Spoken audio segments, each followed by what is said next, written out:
So, Mahavatar Babaji is, for who doesn't know anything about him, he is connected to us, to this group here, through Paramahansa Vishwananda. He is the Satguru of Paramahansa Vishwananda. He is the Param Guru of Bhakti Marga. So for all the disciples, devotees of Paramahansa Vishwananda, he is our Param Guru, what you call. The Bhagavad Gita, which is tomorrow celebrating, is the directly instructions of Krishna to Arjuna, is instructions of a Guru, Avatar, as a divine incarnation of God, to the disciple. So it's the only book that the divine speak himself, but he is instructing his devotee, his disciple. And the main scripture in Bhakti Marga. So there is lots of parallels between Mahavatar Babaji and the Bhagavad Gita. We're gonna show them here. Mahavatar Babaji, in the Babaji's Day, and the Gita Jayanti is tomorrow, 1st of December. Mahavatar Babaji we celebrate every year on 30th of November. So it is not the birthday of Mahavatar Babaji, because nobody really knows when he born. But if you read the autobiography of Yogi, it is in the 30th of November, the day that he made a promise to stay, to remain here in this plane, in his physical body, and to protect, oversee the long-term spiritual evolution of mankind in our planet. So he is known as the immortal master, and he made a promise to stay on his body with us. If somebody wants to read this quote later on, you can ask me, I can share with you. It's in the autobiography of Yogi. So Gita Jayanti is the day that we celebrate, the day that Lord Krishna delivered the divine message, the divine dialogue to Arjuna. And this dialogue shares all the essence of his teachings to the humanity.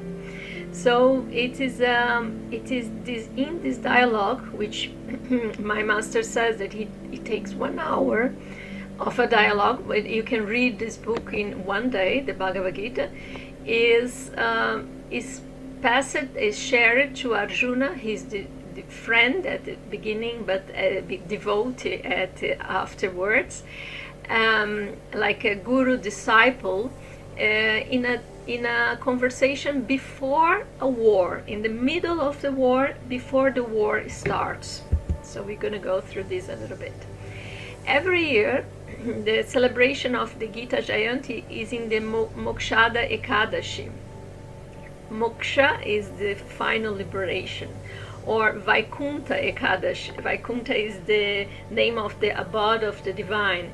Ekadashi is a day that is 11th day after the moon, so it's a day that we normally fast.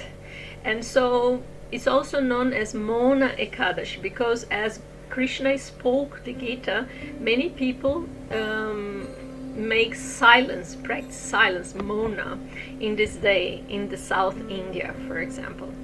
So the Bhagavad Gita holds the essence of the Vedic knowledge, and is actually holds the truth,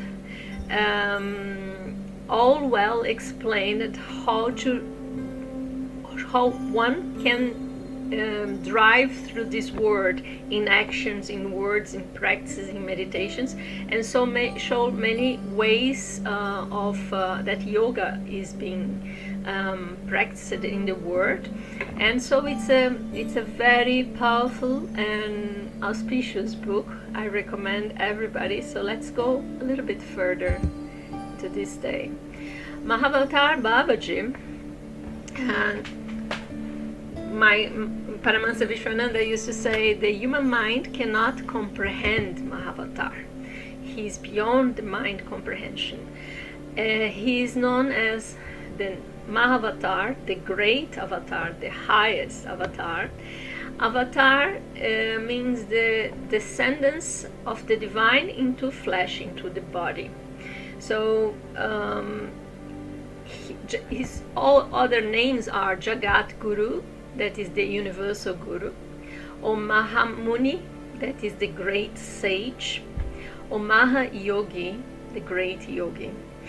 Mahavatar Babaji is, although he is known as the great avatar, he is very humble and he doesn't want to be known. He stays behind the scene in his place in Himalayas, and from there he guides the humanity. But he's known as the Guru of Gurus, so he departs all the wisdom through the masters, that he sends the masters to this world. So he normally takes a back stage work with the humanity here. Mahavatar is in this world for about 5,000 years. That's how Guruji explains him. And Mahavatar is an immortal master. He has his body, and his body is like a 16 years old person, and it's always remaining that young. But he can appear in different forms, like in other bodies, and he can take other forms to appear accordingly his intention. He's divine being, so he has the power over the matter. He's not limited by his body, let's say. He's the living embodiment of Kriya Yoga, so all the lineage of Kriya Yoga, he's the father of them. Mahavatar is known as the Guru of Gurus, so he's behind the scene, he's departing the Gurus to this world, and he is taking care through the mission that the Gurus are spreading here. And he's the father of all Kriya Yoga traditions. So there are many traditions of Kriya Yoga. We are embracing one of them. So Krishna avatar. Krishna is also an avatar. It's a Purna avatar. It's a full manifestation of the divine. And he is a Swarupa avatar. He's the embodiment of the divine himself. Same of Mahavatar, but we're going to give some details afterwards that my Guru shared. Krishna came to the world at the end of Dwapara Yuga, about 5,000 years ago. By chance, it was something similar with Mahavatar. His purpose was to restore Dharma. So the essence of his teaching is given to Arjuna during the Kurukshetra war. And these teachings are resumed into the Bhagavad Gita. It's a part of a big scripture, Mahabharata. We're going to know about this later on. And the Kurukshetra war is the biggest war that passed in this big epic that holds the full principles of the Vedic wisdom of Sanatana Dharma. The Krishna departed from this world and Kali Yuga started. So Krishna departs and a dark age starts, and this is the age of immorality, of all virtues are corrupted. So this is the times where we live. But he left to us the Gita. Just a minute. So we tapped into all these concepts, but that is important thing here is he says in the Gita to Arjuna, he says, Arjuna, whenever there is a decline in Dharma, righteousness in the world, when the things are corrupted, or the laws and the all the concepts of living is messed up, and there is an increase of adharma, unrighteousness, when there's a lot of crime, a lot of lies, a lot of unrighteous things going on, similar of today, it is then that I manifest myself. So he says that the divine descends himself to restore that order. So he came in that time and he departed the instructions how one should behave and lead their life into the Bhagavad Gita. And it's interesting that what is the parallel of Krishna and Mahavatar? Why we say that Mahavatar is here for 5,000 years? Paramahansa Vishwananda explains that after Krishna left, 200 years after, 5,000 years ago, or more than that, he decided to stay with the humanity in the form of Mahavatar Babaji. And Guruji says that he's a partial manifestation of Krishna himself. So he stays in the form of a yogi to support the humanity into this dark age. And he works with the humanity in a close way, let's say, staying here with his body, but he brings from time to time the masters that is going to instruct and do the big work with the humanity. So he stays in the back of the scene. Paramahansa Vishwananda says Mahavatar always sees you as you used to be, in your original pure state. That's why he gave you the Atma Kriya Yoga. He said, here, take this. I'm giving this, use this. So what is this original state? Is our soul is not corrupted by this worldly, chaotic reality that we live and engage with. So that pure state, that soul that we carry inside us is how the masters are seeing us.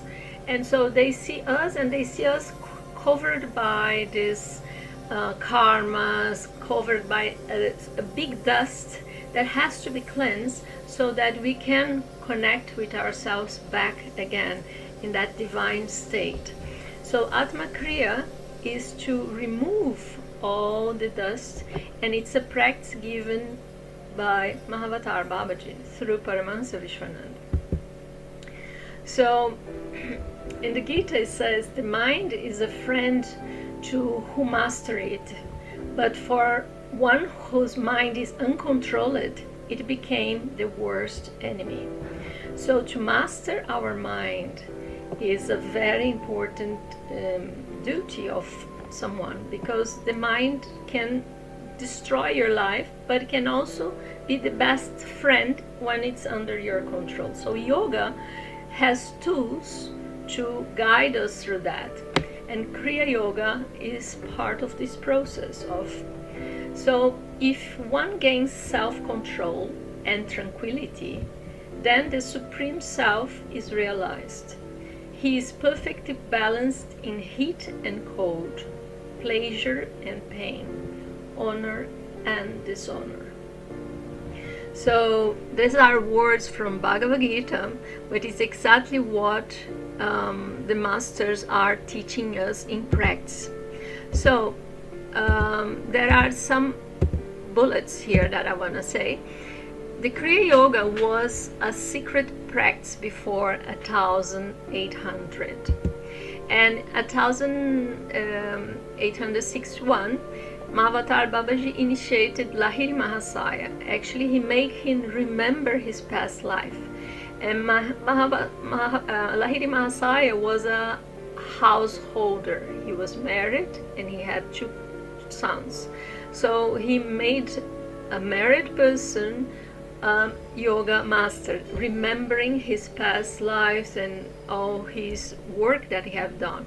And then so he could depart, and he gave him the right to depart Kriya Yoga to everyone. So Kriya Yoga became open to the humanity in a more wild way since that times, because Mahavatar said now the human mind is more perceptible of the subtle, and the electricity in the world has changed. The world will develop very fast. He could prevail that. So you see the industry revolution happens, the science has exploded very fast from the end of 19th century until now.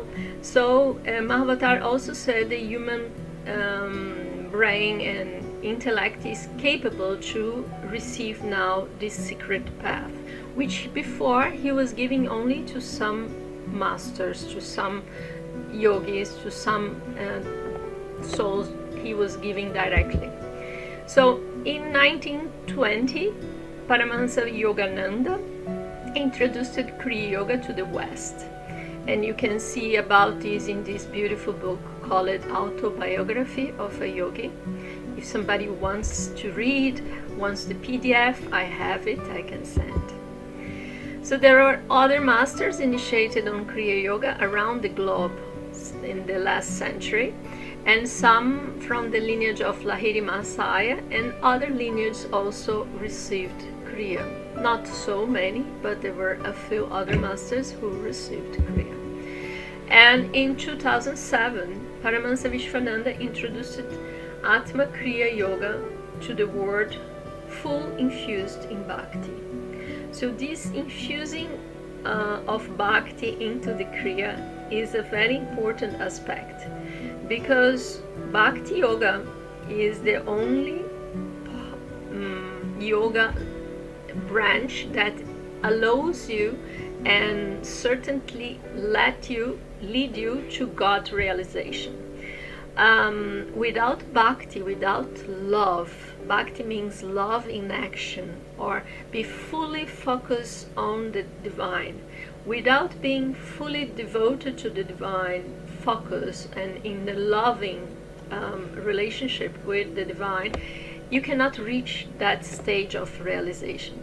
So Atma Kriya is infused with these principles of bhakti.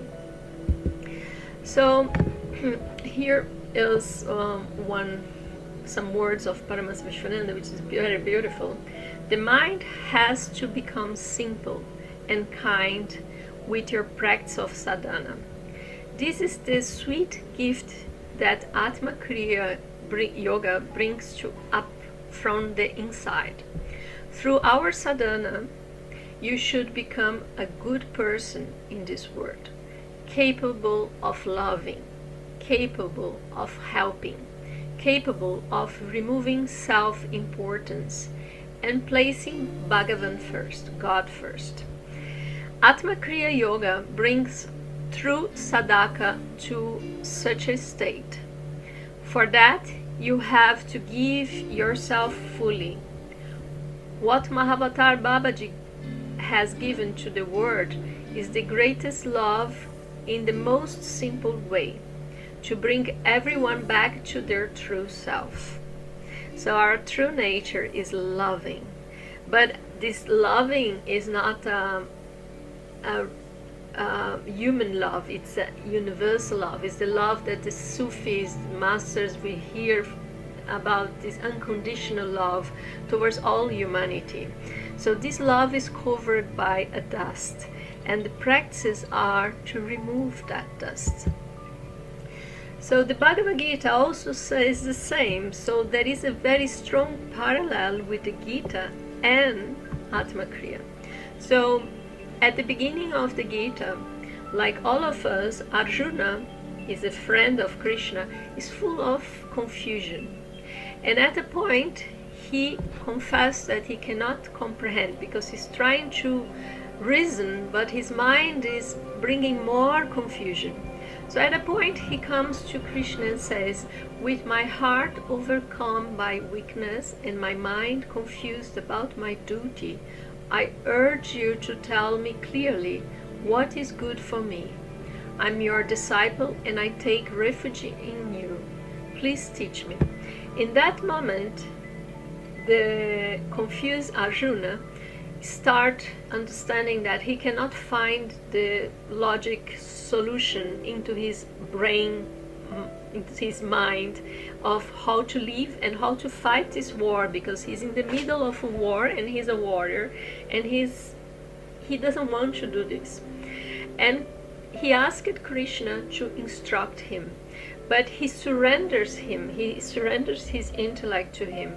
And Krishna then, at this point, he turns his guru, because the guru is there to dispel one from ignorance, from the darkness of not knowing what to do.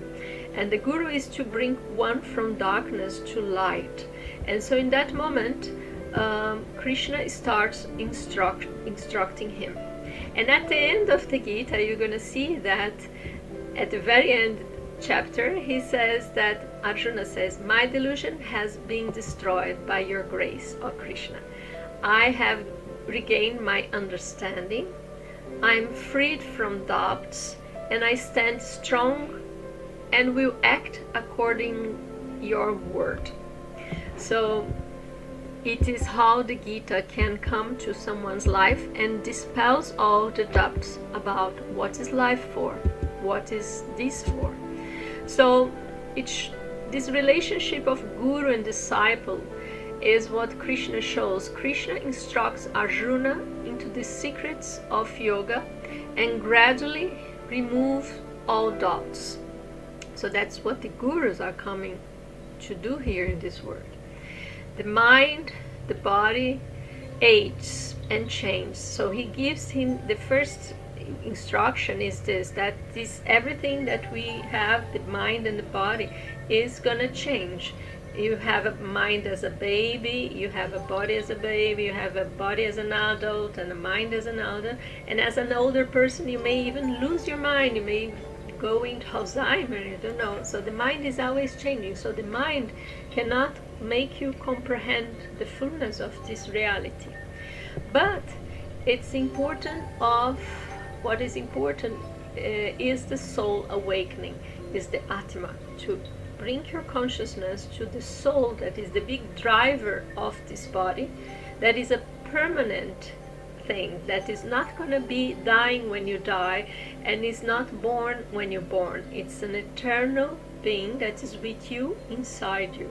It's your source of happiness and bliss, and inside that Atma there is the Paramatma, the divine. So this first concept of the Atma is a very important instruction in the Gita. And as you see, Atma Kriya Yoga is the yoga action with awareness of the soul all the time.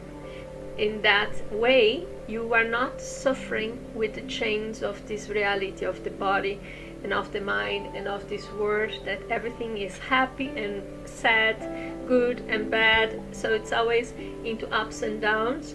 And when you stand to this final reality of your soul, you live a life with equanimity.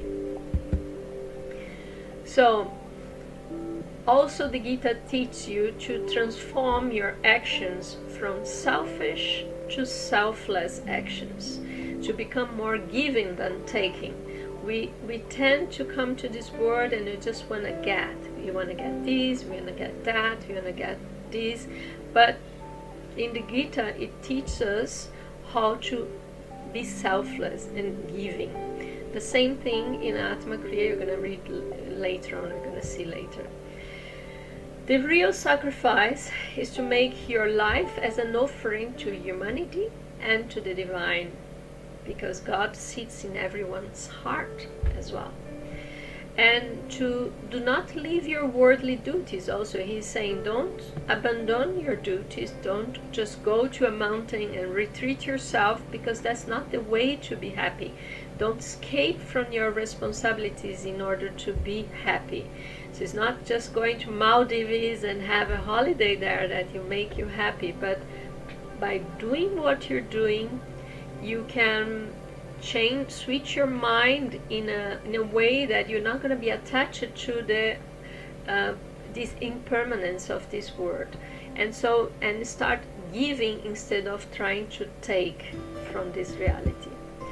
So at the end, further on in the Gita, these actions of being selfless will drive one to surrender himself, all actions, all mind, into the divine himself. That is the source of everything, and actually the only source of the full joy, the full happiness that somebody is looking for in this life. So it presents the fullness of Bhakti Yoga, the loving yoga, that will finally lead you to that divine unity, fixing the mind in the divine all time. So Atma Kriya Yoga is the secret yoga taught into Gita, that says our Guru. So Paramahansa Vishwananda says, the source of Atma Kriya Yoga is the Bhagavad Gita itself. It comes from Bhagavan Krishna, the avatar of God himself, who gave the technique to Arjuna. If you look deeply into the Bhagavad Gita, you see the principles of Atma Kriya Yoga clearly. Bhagavan Krishna talks about the self continuously in it, the immortal self, the Atma. And the Atma Kriya Yoga is also about that, is realizing the self. So, having controlled all the senses, one should abide in the state of meditation, having me as the supreme goal. For who has controlled his senses, wisdom is firmly established. So, the control of the senses is a very important thing in yoga. So, the Atma Kriya will help you to coordinate and to cleanse whatever is in the way for you to control your own senses.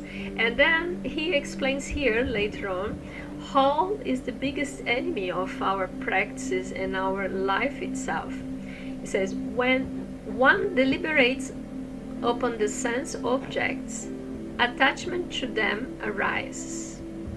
From attachment comes desire, and from desire arises anger.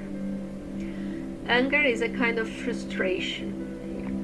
From anger arises delusion, and from delusion there is a loss of memory. And from the loss of memory, the destruction of discrimination occurs. And with the destruction of discrimination, one is lost. Is when your senses are so much into this not eternal reality that you started suffering, because things are not accordingly what you want. Things will never be accordingly what you want, and even if you get something, you're going to lose afterwards, after some years or after short time. So this reality is not where you're going to be fully fulfilled with love, with nourished in depth. So the desires towards this material reality will make you lose you become so much obsessed into things in this world that you forget your own essence. And so that is the delusion, that you think that you are unhappy because you don't have that, and actually you forget who you are, and then everything is lost. So you become a lost human being, let's say, in this reality. So be careful with our personal desires into this universal of material world. So sadhana bhakti. So the masters gave us practices to work on us. And what is beautiful, I want to bring a word from the Gita here, is he says, I'm the taste of water. I'm the radiance of the sun and moon. I am the sacred syllable Om in the Vedas. And I am the sound in ether and the valor in man. So these are words of Krishna describing himself in the chapter 7, verse 8.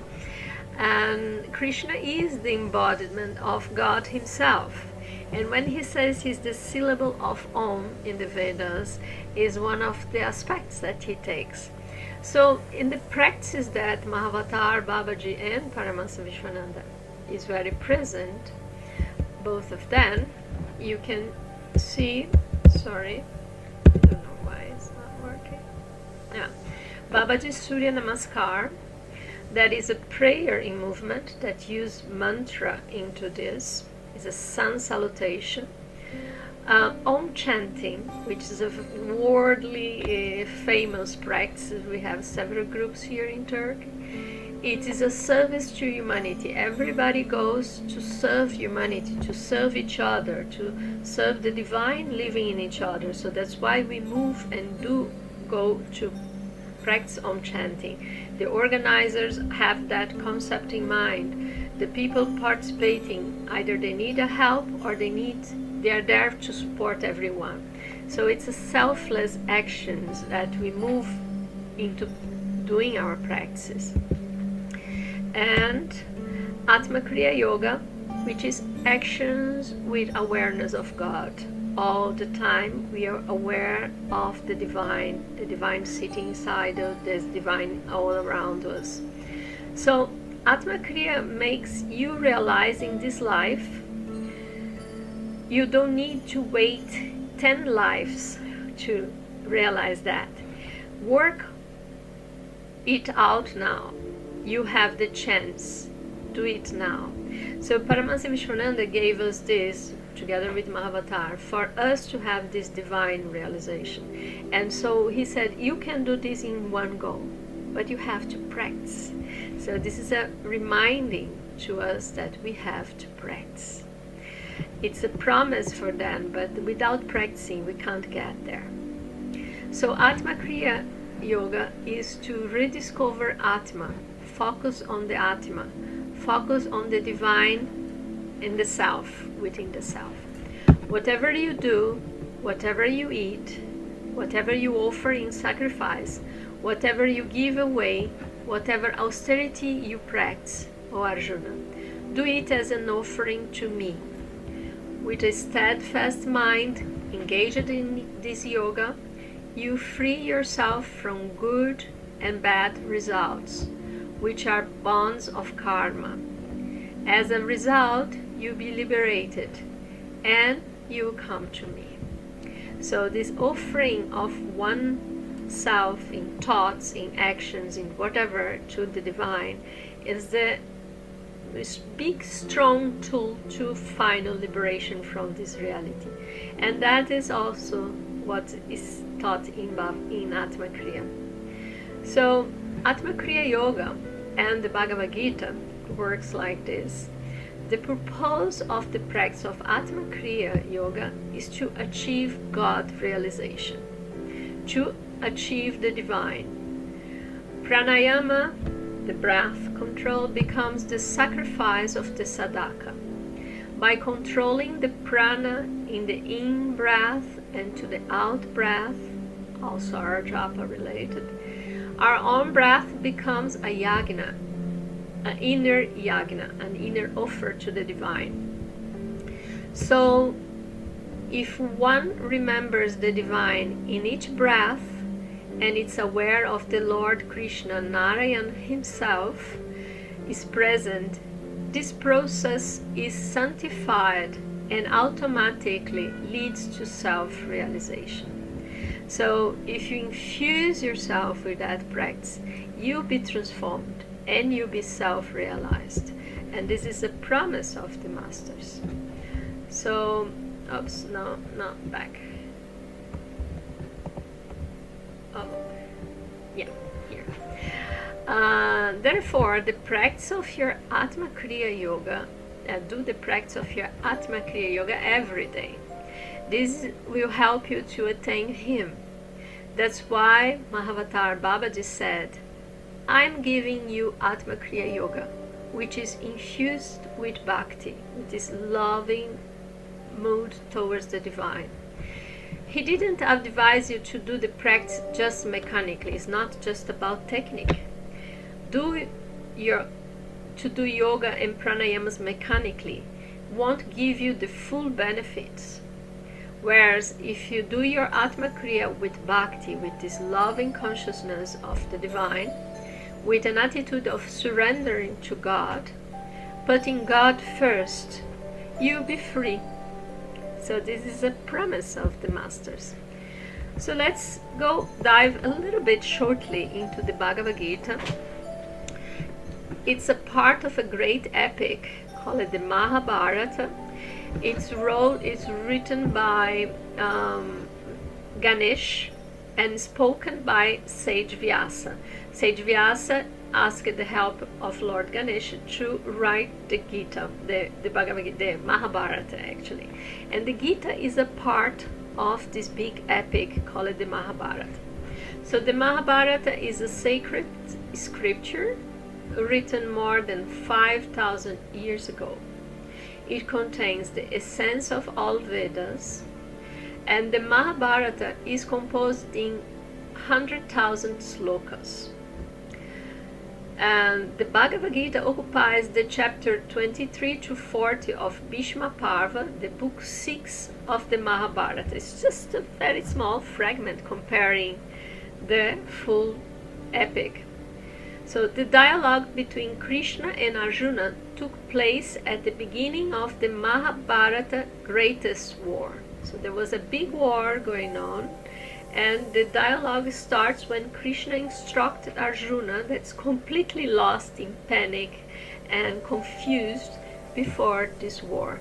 So Arjuna stands to all of us confused about what to do in this life, and Krishna stands as the universal Guru Master, instructing him how to act.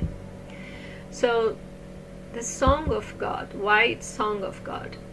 The Bhagavad Gita is spoken by Lord Krishna, an avatar of God, to his friend and disciple Arjuna in the midst of two armies, so in the middle of the beginning of the war.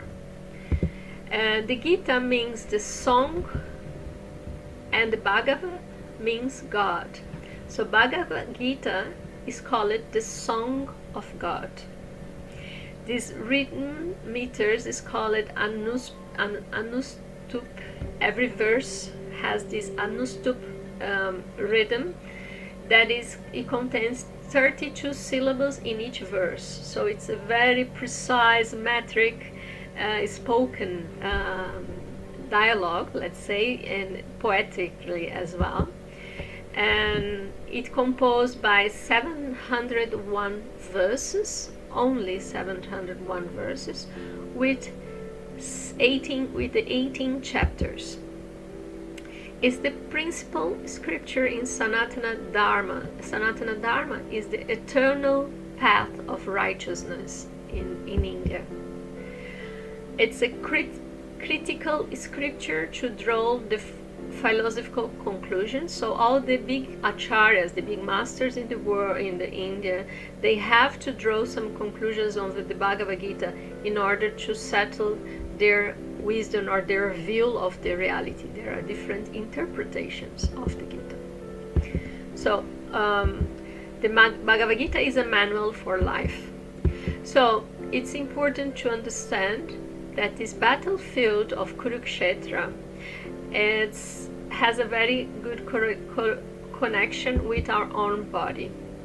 So our Guru explains that the Kurukshetra, the place where this war was set, is also known as Dharma Kshetra, the righteous place. Kshetra is the field, or Kriya Kshetra is the place of action with awareness of the divine, or Punya Kshetra is a place of you receive some merits on this process of purification. So, but he also said this place is our body, it's inside us. So this war is a war that we have to face in this life in order to grow spiritually. So this war represents our inner battle against our negative qualities, which tends to overcome our intelligence all the time. So Krishna starts as his best friend, of Arjuna's best friend, and then he surrenders to him because he's so confused, he can't realize the truth. He became his guru. And at the point that he's really listening to him, so he then show himself as an avatar of the divine. And that vision is given to Arjuna. So it's very important. In the Gita also says, one should approach a spiritual master with submission. This is very important, to be humble, submission, to be without your ego, without your knowledge, but come there in willing to understand, willing to accept his instructions. And then extensive inquire. You can inquire the master until the bottom. And service. Service is very important in a way that you are there exchanging with the master. You are giving yourself, you're showing your willingness by serving the master. Such realized souls can instruct you, for they have seen the truth. So this is one of the kind of resembling the form of the avatar that at the end, at the chapter 11, he shows to Arjuna, and so he became really overwhelmed about that realization. So the God realization is given at the point when the disciple is really listening. So the Satguru and the Bhagavad Gita, the Satguru's entire life is to give the complete experience of the Bhagavad Gita in everyone's life, to awaken everyone to the truth of life here, to shake the sleeping jiva, the embodied atma here, that the atma that takes this body is called a jiva, and to reveal the atma inside, so that one can be freed from the foolishness of the world, at least in this life. So this is Paramahansa Vishwananda remind us the work of a Sadguru. But the real Sadguru is not an ordinary guru that just can instruct you, but Sadguru is the one that can bring you to God. He has this power to give you God realization by his mere will, by his only intention, if he wants. So he would allow you to reach that state of God realization, which is a final realization, let's say. So the Bhagavad Gita is a discourse on Dharma. That's what Bhagavan is asking for right now, is to sacrifice these material things and to sacrifice the way we see things. So the way our mind is set, we have such a square, stubborn mind that we want to see the things in our way, like Arjuna was discussing with Krishna and trying to make a lot of points over his perception of this war and the reality. And at the point that he realized that he doesn't know, he doesn't have the answers, then he could start listening to the master. So we have to transform this mind and understand that we should listen and set from zero and try to fulfill with the right wisdom. So know that everything is divine only, is the divine only. Finding the divine inside of you, finding the divine in every action you are doing. Realize yourself. Let the self take over. Let God take over your life.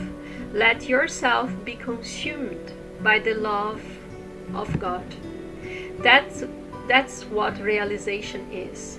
When your heart is consumed with the love of God, you have that awareness, and that's what Atma Kriya does inside you. It elevates you to that realization. So he's already placing in his commentary over the chapter 4 what Atma Kriya is what is explained in the Gita, is transforming our mind from mundane, from material reality to the divine itself. So just to conclude here, slowly we are ending. There is no being on earth or even among the gods in heaven who is free from the influence of those three gunas arising from this material nature. So the material nature is controlled by three forces that is called gunas. And the Gita, it detailedly explains how these forces will trap us and how we should overcome them, and at the end how we should transcend them. So by transcending these three gunas, these three forces of the material world, from which the body arises, the embodied self, the soul, is freed from the birth, death, old age, and suffering, and thereby attains immortality.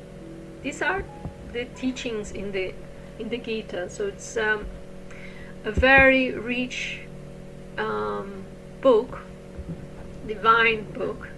And Guruji says, read it 1 time, 2 times, 3 times, 100 times. Become a living and walking Bhagavad Gita.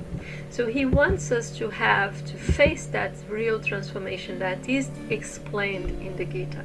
How to see life in equanimity, and how to not suffer with stupid, idiot things in this world, and how to transcend this reality with the divine intention.